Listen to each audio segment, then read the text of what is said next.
Hey loves, welcome to The Quick Tip, I'm your host, Dejada. and I'm Kamisha, and we are a part of the team at Sister Afia Community Mental Wellness in Chicago.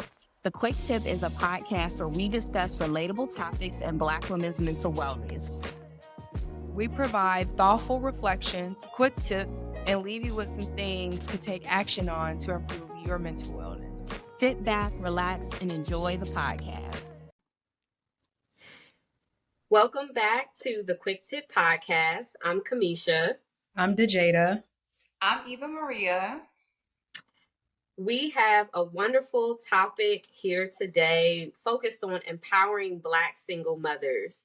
So Black mothers play a vital role in the health of families in our communities.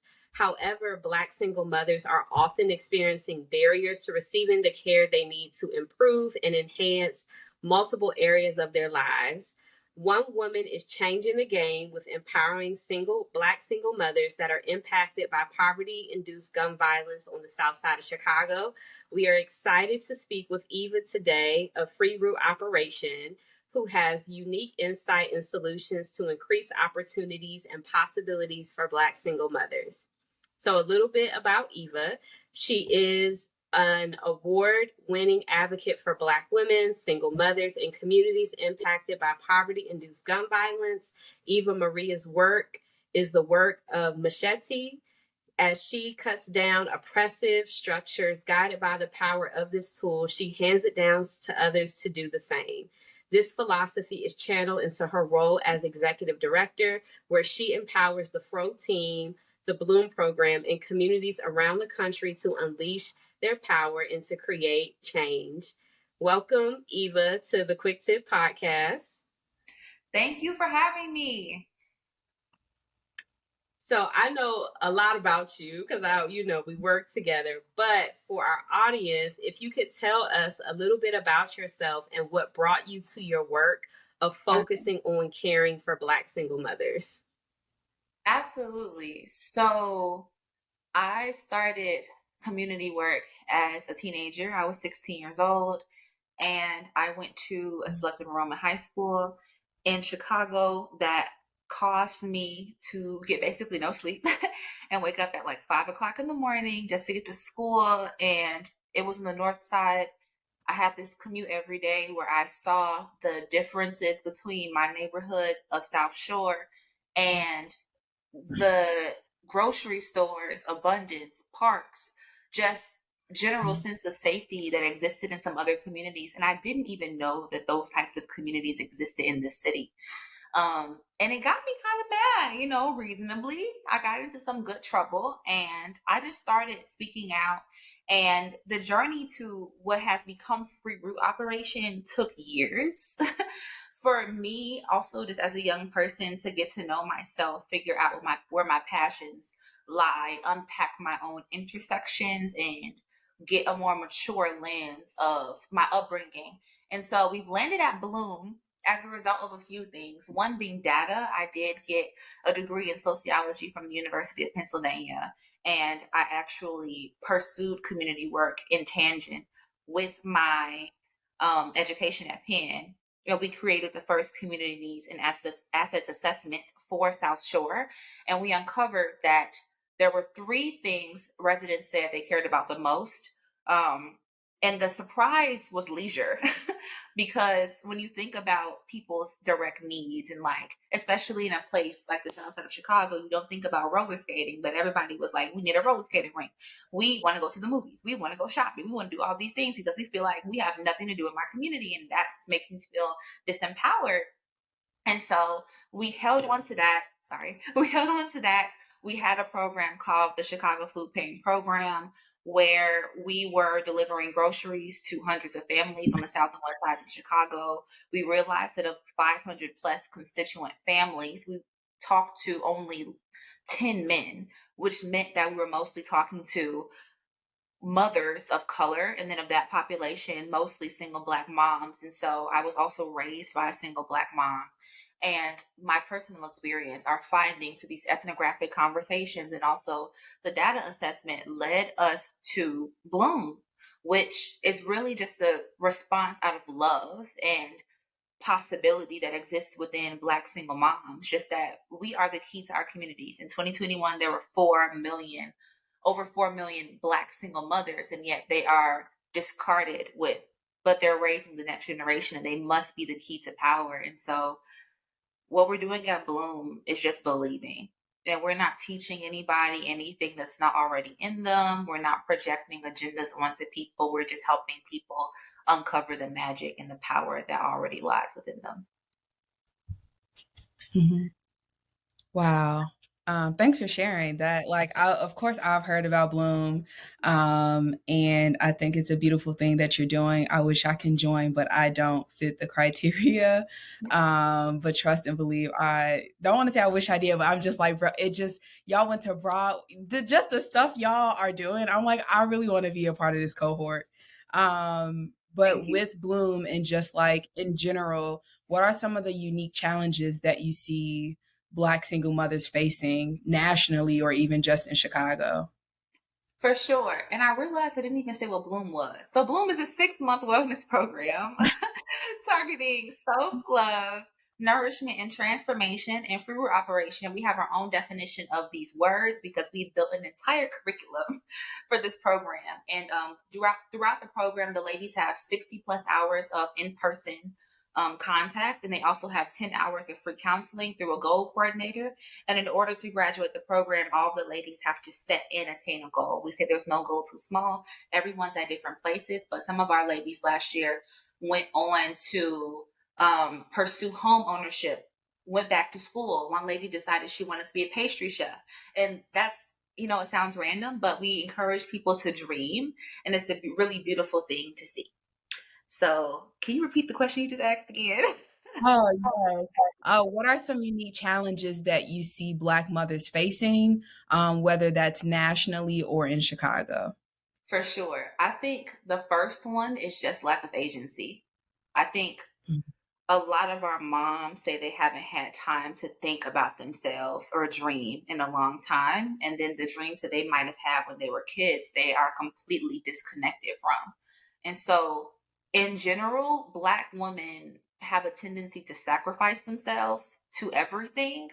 And mothers then sacrifice themselves to their families. And there are definitely ways for people to care for others, but also care for themselves. And I think the biggest struggle that I see our constituents deal with is just not knowing that and then feeling guilty when they finally do take time to care for themselves. And also just giving up on self advocacy and feeling like they have no support. And then on top of that, Audre Lorde has this essay called, is it called Eye to Eye? She has an essay where she's basically saying that Black women inherently can't get along because we see our pain on each other. And as a result, that's why we're unable to build community Mhm. with each other. And we've seen that with Bloom as well, just struggling, figuring out what does it look like to create positive relationships with other Black women so that we can build a village and not kind of go at each other. And there's just a lot of unpacking that has to be done to run, but also be a part of a program like this. I feel like we're just building the Mhm. floor as we're walking. And that's the problem that Black women face. So when you have a system in a country that is built on misogynoir, you have to figure out how to exist because the entire world is rooting against you, and you have to make that decision to root for you. That was powerful. I appreciate you sharing. I'm a mom. I have a 2-year-old, or he's about to be 2 in a couple months. And I can understand the feeling like you have to sacrifice everything in order to be a good mom, or even within that sacrifice is like, well, am I doing a good job? You know, like, well, I have to work this 9 to 5 in order to put food on our back, but like I still feel guilty about being away from my child. And then just also, I understand, like, it feels like I never have time for myself. I have to make that time. And it's just like you just have to be very intentional about it. And I feel like that's what Bloom does. It makes the moms be intentional about just having time for yourself. And 70 hours, I couldn't even imagine thinking like, okay, I'm gonna put 70 hours aside for myself for 6 months.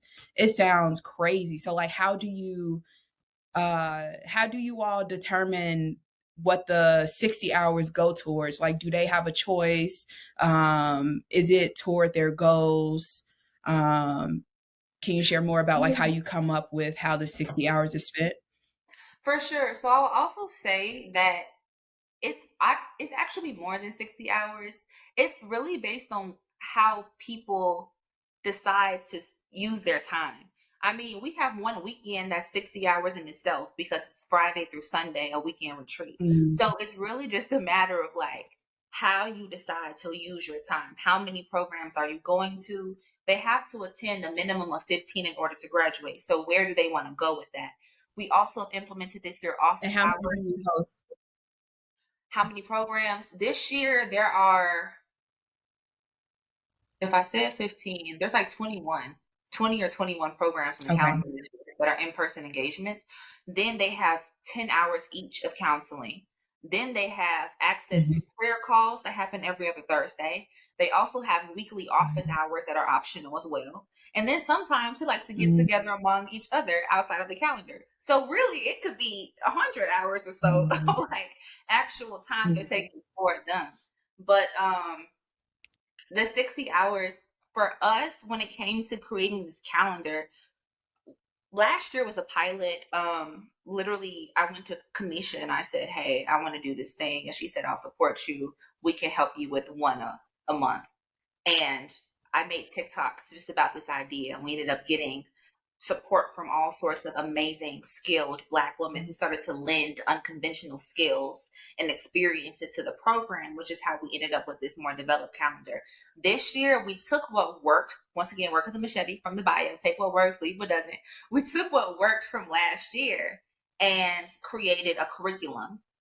One of our board members also is a PhD candidate in education, and she taught us how to create a curriculum. And so it's split into these units: 2 months self-care, 2 months nourishment, 2 months transformation. And we have a mix of educational and experiential opportunities. So some of them Mm-hmm. are more so, they're not as appealing, but we tell them this is where you get your tools and this is where you get to use your tools. And in addition to that, this year the ladies also get to embark on a project where they get to create an opportunity to change, to make an impact in their community through a cleanup day, which kind of touches on our nourishment pillar. So the hours, we told everyone at orientation, bring your 100%. If your 100% for the day is 30%, then bring your 30%. So it's no judgment. It's really whatever you can bring to the table. But it's also the understanding that like we have worked hard to create this system for you. You make the most out of what this is. Only you can determine what that 60 hours looks like for you, because someone could truthfully do it in a way that 60 hours is just more so experiential socializing, and somebody could also use this as an opportunity to further their education. So it's really up to them, and that's kind of tying back to that agentic piece. We want people to have agency. We're giving people agency in how they explore the program. And just building off of like the work of Bloom, and also even before starting Bloom, what are some insights that you've gained, from working with Black single mothers more directly, and even, if you would like to share your personal experience as like a child of a Black single mother, like what are some insights that you've gained that maybe you didn't even realize before really honing in on this work? A few things. I feel like in many ways, I got to reconcile with my identity as the daughter of a Black single mom last year, because my mom was in the program. She was in the pilot. And I always say, in many ways, the program was architected from witnessing her and studying her over the entirety of my life. And one thing I will say is that I just had a conversation with my mom about this. I didn't even realize this until post Bloom 2022, which is crazy. But there's a stigma against Black single moms. And that's something I'm thinking about more recently. even having gone through the first program and being in the middle of this one, there's definitely a stigma, um, which is crazy because so many of us can pinpoint why there are so many Black single mothers, especially when we look at the prison industrial complex. But it's still an experience that brings shame, which I think is very sad. And I also think that there are a lot of people, including Black single moms, that might not realize that there are not just systems working against Black women, but there are also systems working against Black mothers, and then within that, Black single mothers, to keep them disenfranchised, to keep them from feeling agentic because they hold so much power in our communities. And in doing this work, I realized too that, because if I can be transparent, I care about gun violence, and somehow, by the grace of God, things always end up tying to gun violence. But when we like pursued Bloom, it was just out of care for Black women, and then we realized, wait, if there are all these millions of Black single moms, and when we talk about gun violence, we're only talking about Black men. Are we intentionally ignoring this population that literally is wielding this power? And so it's like the hardest part I feel of doing Bloom and of working with these women is that we're not only carrying the burden of the work, but we're also carrying the burden of proving that the work is worth doing, because there is truly no arena for these conversations at all. Yeah. I think this is heartening too. Yeah, yeah, Right. absolutely. I was just saying, I think it's disheartening too, having been raised by a Black single mom, because my entire world revolved around a Black single mom, to realize no, like most people's worlds don't, that it's an orbit that's being ignored. It's just really mind boggling to me because that is my world. Mm. Yeah, thank you for sharing that. Yeah, I definitely agree, and especially if there's always been a stigma to be a single Black mother, but the vitriol that I've seen the last couple of years has just been on another level, in my opinion. But I think about even my grandmother, who she passed away when I was in high school. Um, Her challenges when she was raising my father, from her experience of being a Black single mother and just not having support and also being stigmatized back in the 60s, right? And so um, it wasn't until I got older that I realized Nanny was depressed. Nanny felt alone. Mm. Nanny did not feel validated or cared for, and that impacted her life outcomes, So, what you're saying, not just about the shame, but also the disempowerment, the isolation, all those things that Black single mothers are going through is not there's not enough attention to it, and there's not enough intention or care to do something about it. And there's So also I think that's what like excites me. Oh, go ahead. I said there's also so much violence too that Black single moms have to endure, Mm-hmm. and feel like they have to endure silently. And not just systemic violence, but even physical violence. I see on TikTok and Twitter, um, comments on videos where it'll be Black mothers. It's always like written off as like baby mama drama, but the core is always like there's a Black single mother there who's like asking for resources, asking to be heard. And it's become normalized too to completely just spit on them and write them off as all sorts of things that are just terrible. But the concern is valid, especially when you know that there are no resources for these people institutionally too. Mm-hmm. How do you, or what are some policy recommendations that you think should be implemented um, in Chicago, across the country, to increase the care and well-being of Black moms? I always struggle with ideas around policy, especially because I know I don't even, when I go into my dreamscape, I don't even like to think in terms of policy because there's such a elongated timeline when it comes to getting these things passed, and resources That's go into facts. it. And I have maintained a belief that there are some things, I won't say all things, but there are some things that we as a people, if we have the investment, are able to grow that can sustain our communities outside of giving power to government. For some things, there are Mm, things we don't have to wait on. And I think what so many Black single mothers need in our communities now is just a village. In the Merriam-Webster point blank definition way, people need a village: mental, physical, spiritual, emotional support. yeah. That's what we need.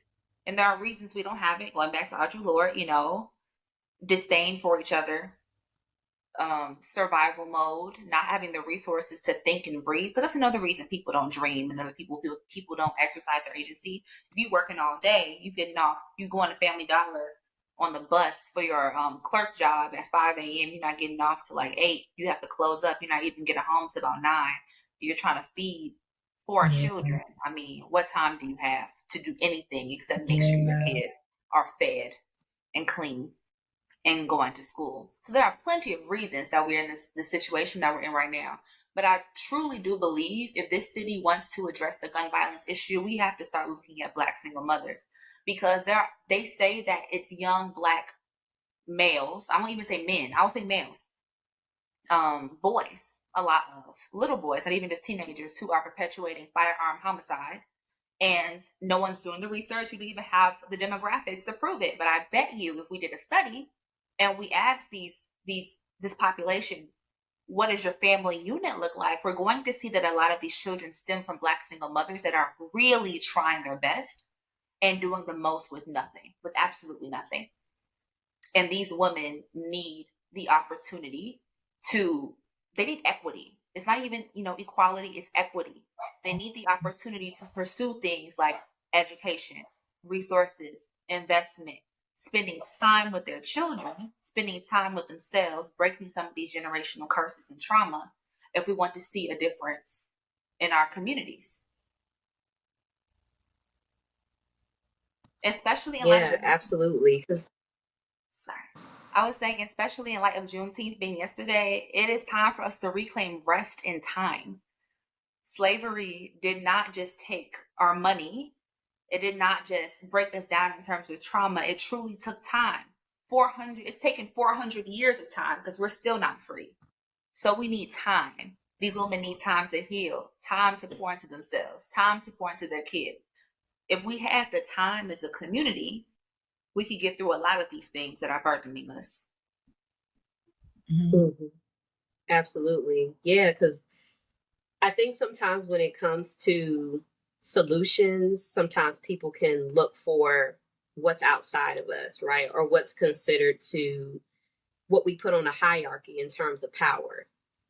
We put government on a hierarchy, we put corporations on a hierarchy, but a lot of things can shift and change within what we already have as a community, right? And so I appreciate you for saying, like, hey, yeah, maybe there could be some policy recommendations, but there are some things that can shift within our village as a community that can really help to support Black single mothers in their well-being and the well-being of their families and our communities and so on. And so I want to know from you, what are some joys? What are some wins that you're seeing with the women that you support, with mothers across the country?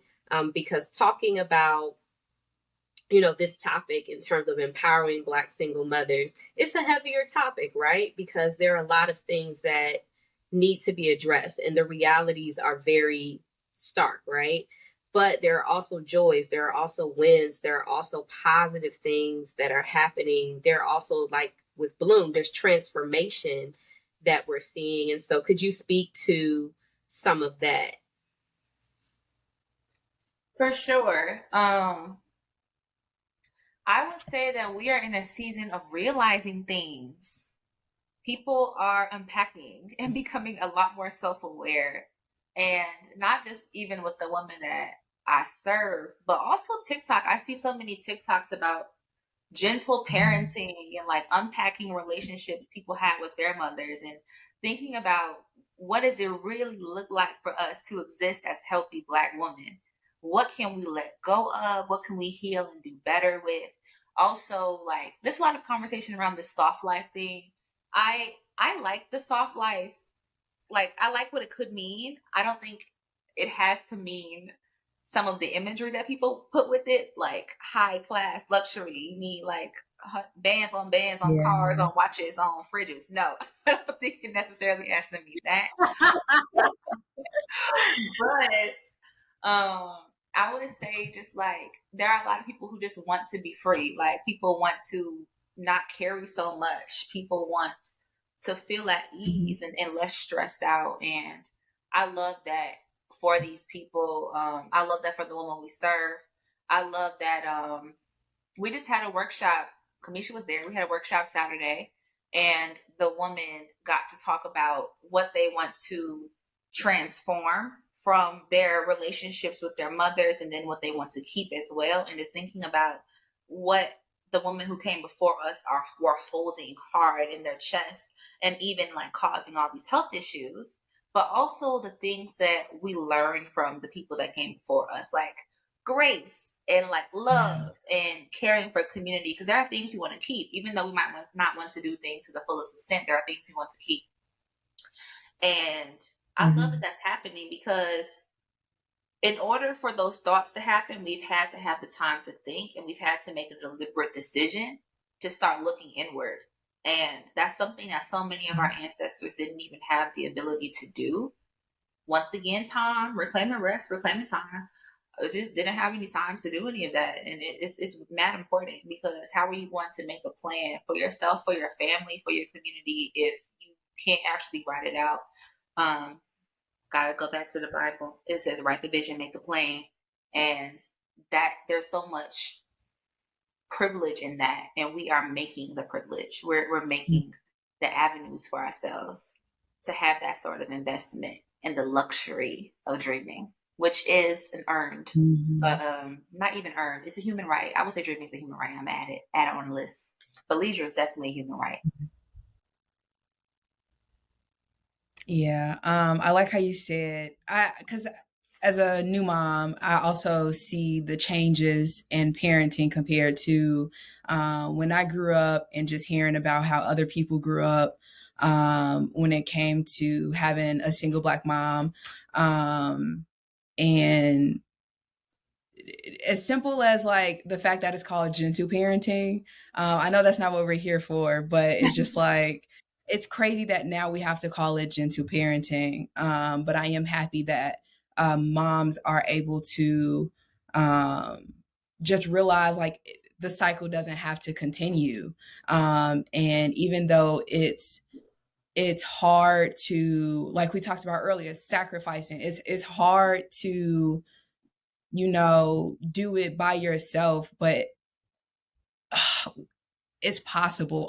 It Because I know that like support is out here for single Black moms like Bloom, but it can be hard for us to accept it. Mm, So I do have a question of like how the moms who are not in the place where they can break the cycle, or be able to gentle parent, or have the leisure, like what advice would you give them to I don't even know how to phrase a question, because I do feel like it's, oh, what am I trying to ask?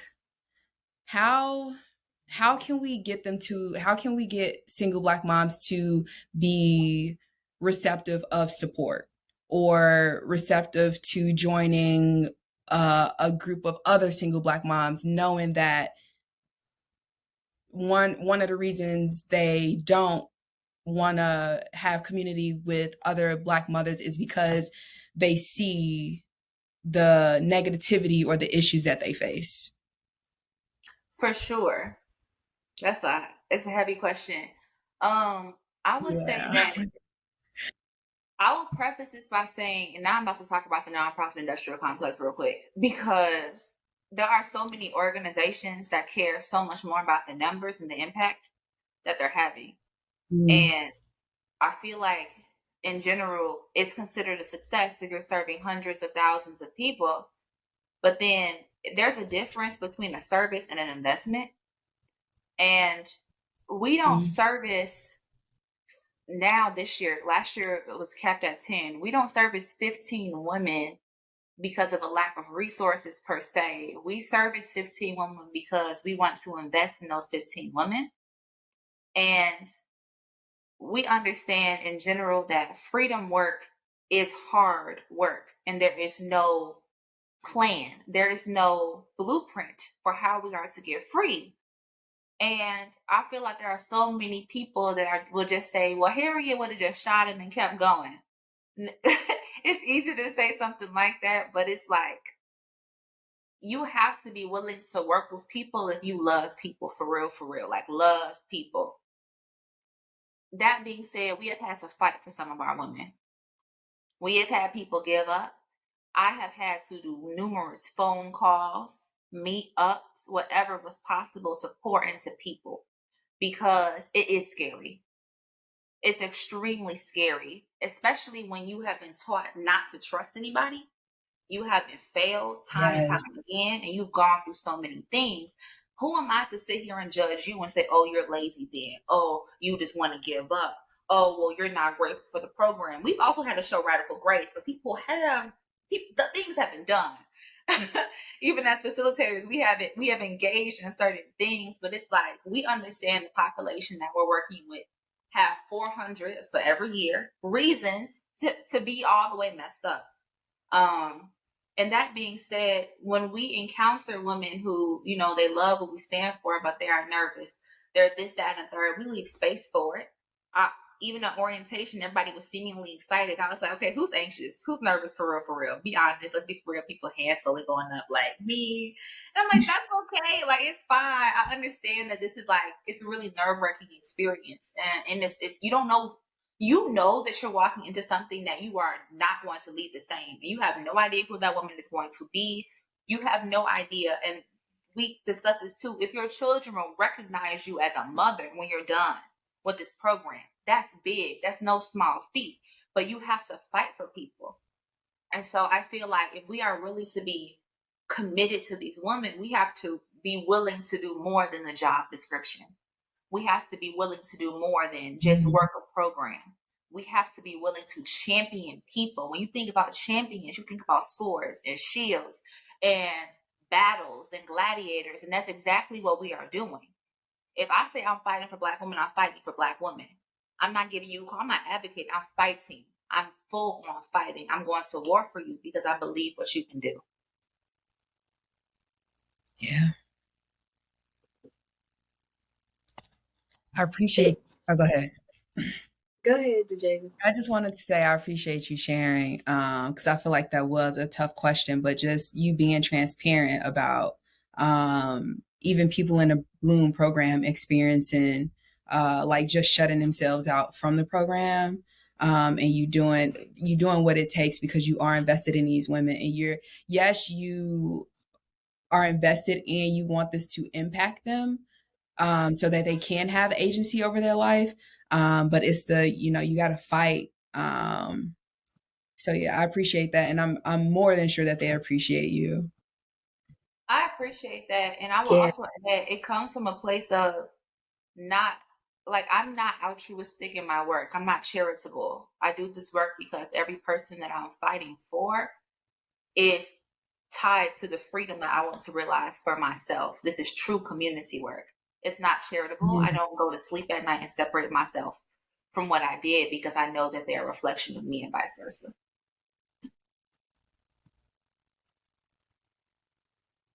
So speaking of investment, because that's kind of like where you left off in terms of like what we need to do is to invest, fully invest and fight for Black women and to fight for Black single mothers. How can people support and invest in Bloom in the work that you're doing? And I know you have well, I'm gonna let you talk about it because you do have a special campaign going on. Oh, we do have a campaign. Yeah. You're right. That campaign, wow. Okay, so it's a few things. I feel like it depends on who you are and definitely what your intersections are. I feel like other Black women, especially more resource Black women who might have made their way through certain things, we have to. I feel like, especially when you have access to these institutions that are more Eurocentric, they teach us to turn and keep going and get out, but we can't get out. We have to keep a toe in, keep a foot in the door, because we have to pull people up with us as we go. And so I think it's definitely unpacking and staying mindful and not judging, but being willing to pull people up with us as we reach new heights. I think in general, we would all do well to listen to Black women and to listen to Black mothers and to not um, assert ideology or agendas onto them, but to allow for them to pave the way and lead the way, because nobody knows more about what they need than them. And also, we raw, and we have definitely proven time and time again as Black women, period, that we know how to do things. When a thing needs to get done, we'll do it. So just little things, see what I'm saying? But also, listening, giving resources, like believing. I think radical giving is important as well. Like, if you have access, don't worry, well, how will you do that? Just give it. It's fine. Just get it. It's not going to do you no harm. You don't have to get this, that, and the third after you've given the thing. Just do what you got to do. And then, of course, there's money, right? Like, sometimes for certain people, the best thing you could do is write a check. And just write that check nice. I saw a TikTok video. Viola Davis reposted this video, and it was this white man, and he was like, how to celebrate Juneteenth if you are white. It was like, 1, give Black people money. 2, give Black people money. 3, give Black people money, so on, so on. And then the last one was to smile. Do it in reverence. Do it in reverence, because it's what you should do. Like, you're living in a place that has been poured into by these people. It's just really giving back. It's not even like, you're not losing anything. It's kind of like payment, So write some checks to people directly, to organizations. Not just to organizations saying that they claim to support Black single mothers, but to organizations headed by Black women, headed by stakeholders of Black single mothers' lives and the communities in which they live in. And then for Fro, particularly, since Kamisha hinted at it, we have been running a campaign called Pledge Your PTO. It started last year with a very random tweet, and I was just like, a lot of y'all are getting PTO. Y'all should give us that. And then people did, and I was like, oh my God. And so we made it a campaign, and we actually, by the grace of God, yesterday superseded our goal of 50,000, but we are still, taking PTO.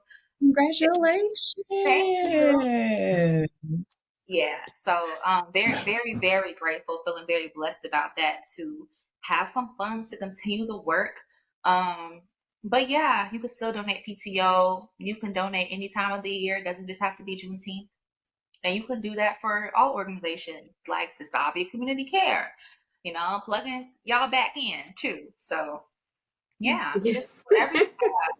And then there are people like, once again, Bloom exists because there are Black women, some of which had no money but had skills.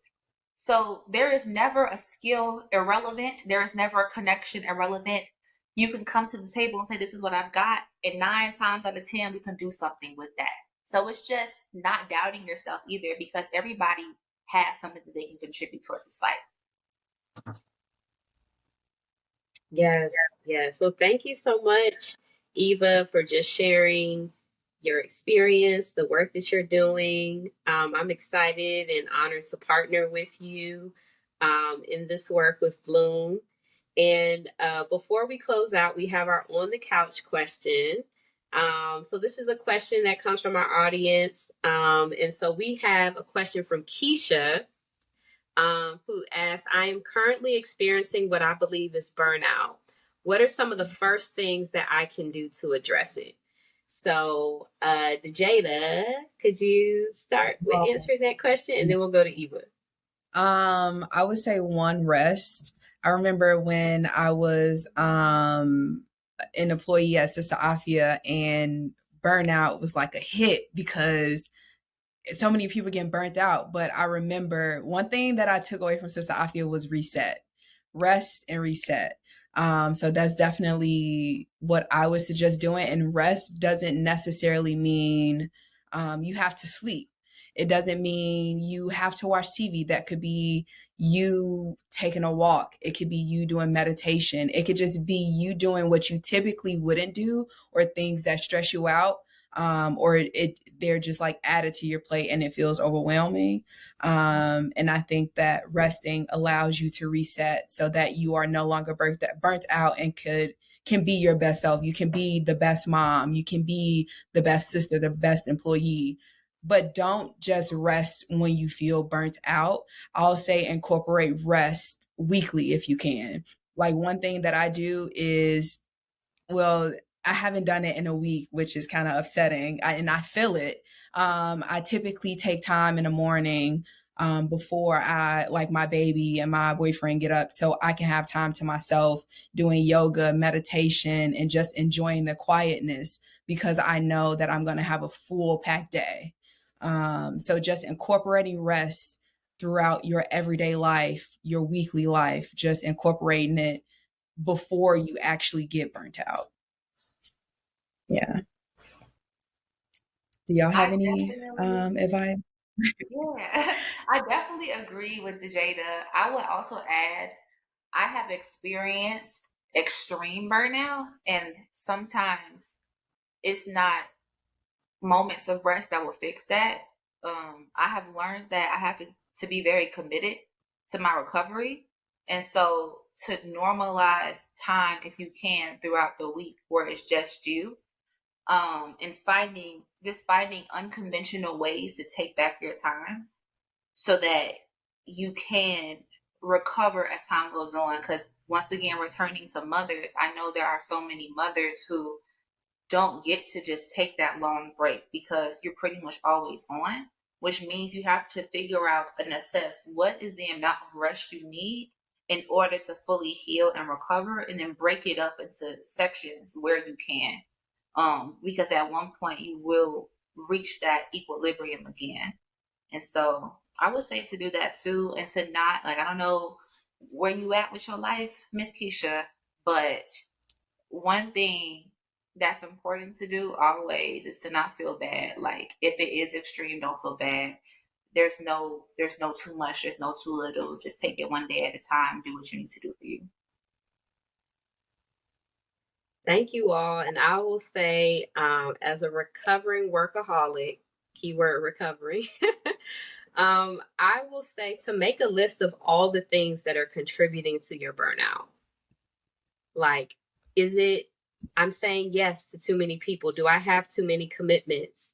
Um, am I, overexerting myself? Is my work, is my job asking too much of me? Are other people asking too much of me? But like, literally writing it down.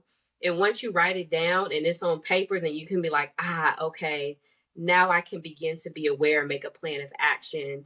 But I always tell people that I've worked with, write it down, because sometimes when we think about it, we're like, oh, that has me burned out, this has me burned out, this has me stressed, and be like, oh, you don't really realize it until you take some time to actually sit and really think about it. So that is what I would recommend to you, Keisha. Thank you so much for your question. And now we're going to conclude with some final quick tips. So this is our time to just really share some tips or some takeaways that will really support you all from what we talked about today. So, the Jada, if you Yeah. could start with your quick tip, and then we'll go to Eva, and I'll finish out. My quick tip would be to create a village, whether that's to simply support you as a single mom or even you and your child. But create a village with the other Black women around you, or even women of color, just so you all can have a group that understands your background and where you're coming from, but can also support you in your healing. Yeah. Do you have a quick tip, Eva? Yeah, so my quick tip would be to take time to dream, because it is through our dreams and through our hopes that we are able to architect lives that feel most agentic for who we are and who we want to be. Thank you. And my quick tip is to really make time to invest into the women who are part of your life, and even women who are not directly a part of your circles.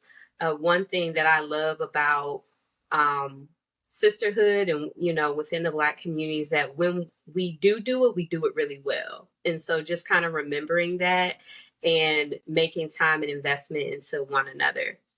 So thank you all so much for listening to the Quick Tip podcast. Thank you, Eva Maria, for being our guest and the work that you're doing. And so we will be back with our last episode in the Black Family series, which will talk about generational blessings and generational curses. So tune into that for the next episode. Take care of all of you and be well. Thank you for tuning in to the Quick Tip podcast with Sister Afia. Stay connected with us by following us on Instagram and Facebook at Sister Afia. Join us for one of our upcoming groups, classes, or workshops, and sign up for therapy if you're an Illinois resident at www.sisterafia.com/services. And if you enjoyed this episode, do us a favor and leave us a 5-star review on Apple Podcasts. We greatly appreciate you for being a part of our community, and we look forward to connecting with you soon. Take care.